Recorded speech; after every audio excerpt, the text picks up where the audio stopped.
Today on Eye on Northwest Politics, a new beginning for Portland as a new 12-member city council and a new mayor are sworn in. Excited to bring all the parts and pieces ready and to hit the ground running on day one. We'll take a deeper dive into the transition and what it means for Portland as we begin a new year. And leading that transition is Michael Jordan, the city's chief administrative officer, in studio to talk how the transition is going and what lies ahead. Plus a new leader in Clackamas County, County Chair-elect Craig Roberts taking the seat that Tootie Smith has held since 2021. So what plans does the former sheriff have for Clackamas County? Eye on Northwest Politics starts now.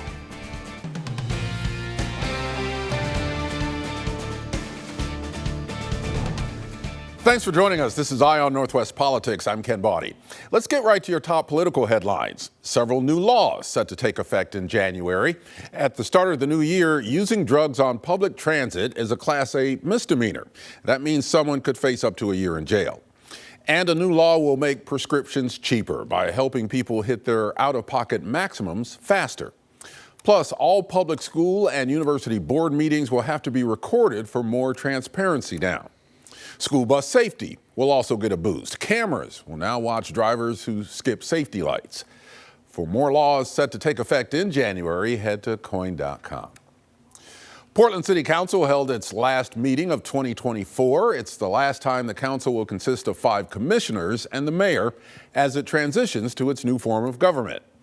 Out of the commissioners and mayor, only Commissioner Dan Ryan is going to stay at City Hall as a councilor representing District 2. Meanwhile, Commissioner Ryan, the rest of the new city council, and Mayor-elect Keith Wilson were sworn in Thursday at the Newmark Theater in downtown Portland. The first official city council meeting will be on January 2nd. As Portland transitions to a new form of government in January, perhaps no person is more important to that process than Michael Jordan. No, not that Michael Jordan. This Michael Jordan is Portland's city administrator, charged with leading the transition, overseeing the bureaus, and working with Mayor-elect Keith Wilson to develop a budget for the city. Portland's chief administrative officer since 2022, Michael Jordan has been chief operating officer for the state of Oregon in the past and Metro Regional Government. He's also been city administrator for the city of Canby and a Clackamas County commissioner. Michael Jordan, welcome back to Eye on Northwest Politics. Thanks, Ken. It's good to be here.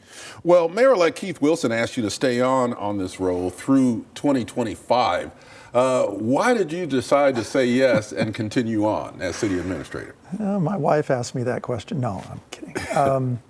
I think the mayor-elect has, as most people who watch the campaigns know, a very aggressive agenda regarding houselessness, and knows that there are a lot of changes that have yet to be implemented at the city. And that he also knows we face a very challenging budget this winter and spring. And so I think he wanted maybe to kind of keep things calmer and more status quo with people that have been in the chairs for a while to get through this first year so that he can focus on his agenda, and that not bringing a brand new administrator in right in the middle of challenging budgets and those kinds of things, I think is what he was thinking. Why did I agree?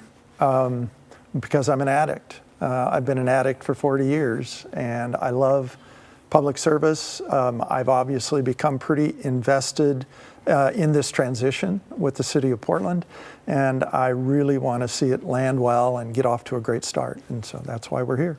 Here's what Mayor-elect Wilson said concerning your role earlier this month. I was calling and talking to Michael even before the election, and I appreciated his efforts to really hone what is and was happening in Portland even before Election Day. Well, with Mayor-elect Wilson not having been in public office before, what do you think his biggest challenge will be as mayor? Well, a brand new form of government, for one thing, where no one in the government has been in this situation before.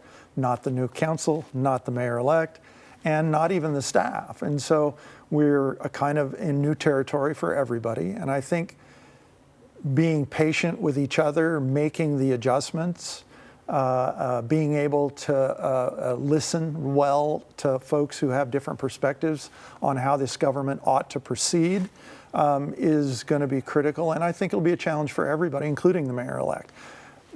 Having said that, there is no question there are huge challenges that the city faces.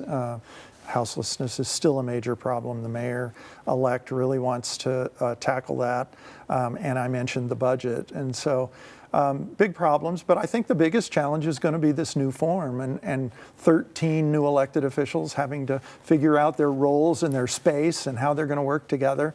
I think that'll be one of the bigger challenges. Yeah, and that's one of the reasons why you're still here. Probably. To help shepherd that process. The 12 Portland City Councilors who will take office in January were sworn in on Thursday, as we just showed. Yeah. Their first meeting is January 2nd, and they come from varied backgrounds, from experienced electeds. I'm thinking of people like, Mr. Novick and Loretta Smith. And then we've got some newcomers as well. So what's involved in the onboarding process? What are they going through right now to get ready for January? Yeah, we started back on December the 7th, the first day, on an all-day Saturday meeting where they spent time getting to know each other and then also getting an understanding of the service areas and getting to know the deputy city administrators that are over those service areas. And from then on, almost every day, they have had long sessions on different topics. How legislative process might work for them, labor laws and human resource issues, a legislative agenda. The legislature starts up in January, and they have a full legislative agenda to get used to, and if need be, make adjustments to, since it will be their legislative agenda come January. So just a whole number of sessions on lots of different topics, and those sessions will go on through January and February. We have them scheduled for multiple work sessions on briefings on certain topics, on certain parts of the organization. They've got sessions where they'll actually take tours and go to all of our different facilities. So their onboarding will continue in earnest through, I would say, probably the first quarter of 25. They'll be doing the city's business, but in between those sessions, they'll be doing some heavy onboarding continuing. You talked about facilities there, and let's talk about the physical configuration of City Hall right now. Specifically, City Council chambers had to be changed to accommodate the new, bigger council. Right. Is that process done, and how different will council chambers look and operate once the new councilors get in? Yeah. Well, it will be done in time for their January 2nd meeting. We did do, as you mentioned, kind of a ceremonial opening of the chambers on Wednesday with the current council having their last council meeting. And it was also a bit of a test run for all of the things going on behind the scenes in that new chamber. Your viewers probably don't know, but the old chamber was old. And the technology had been kind of pieced together over time.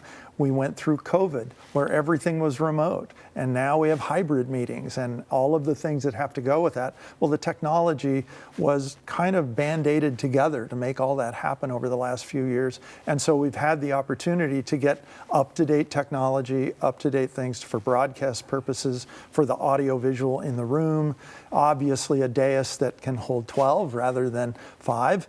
But when you go into the new chamber, if you'd ever been in the old one, the thing that I hear over and over from people who are in it the first time is how bright and how open and how airy it feels, even though there are going to be more people there. So I think the contractors did a great job and obviously finished on time so we can use the chamber on the 2nd and very close to budget. We were within 1.5% of the budget. So what was the budget for the total? I want to say about $8.3 million, but that included the second floor also, which is the floor where all the councilors' offices will be. Okay. So we took what used to be a commissioner's office in each corner of the building, and we turned it into a suite of offices for each district and their councilors and their staffs.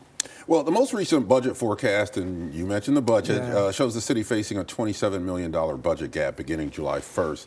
That could mean the new city council will have to deal with cuts and or layoffs. So have you had those discussions with the new councilors yet? And what kind of cuts could we be facing? Well, first of all, yes, because one of their long briefings was about finance and budget and our current situation and the economics. So we were able to talk to them about our revenue structure, to some degree about the expenditure side structurally of the city and what challenges we face. And so they're getting more and more familiar. They will get individualized interviews, briefings between now and their first meeting on January the 2nd. And then through January, we will be briefing them on the kind of budget choices that are coming. And your characterization is not far off. I think it is fair to say that there will be layoffs. We will start with vacant positions, obviously. And then we'll be looking at limited duration positions, those that were scheduled to end on June 30 anyway, this fiscal year. And only after that will we go to regular full-time positions and start to look at those. But it is going to be a very challenging, quite frankly, number of years, not just this year, because we have some structural challenges in the budget that are going to take time to work through. We've only got about 15 seconds Okay. left, so this is a short answer here. Sure. But is there any way that this transition goes smoothly, or is the first 6 months or a year going to be tough? I think it's going to be as smooth as it can be. I think from what I have learned from all the players, councilors, mayor-elect, staff, everybody is set up to make this a success for Portland. And so everybody wants that to happen. Will there be ambiguity in the new system? Will there be disagreement? Of course. That's politics. That's democracy. But I have great faith in this group of electeds, and I have great faith in the staff. Michael Jordan, Portland City Administrator, thank you very much for being on Eye on Northwest Politics, and good luck with the transition. Well, thanks, Ken. Always a pleasure.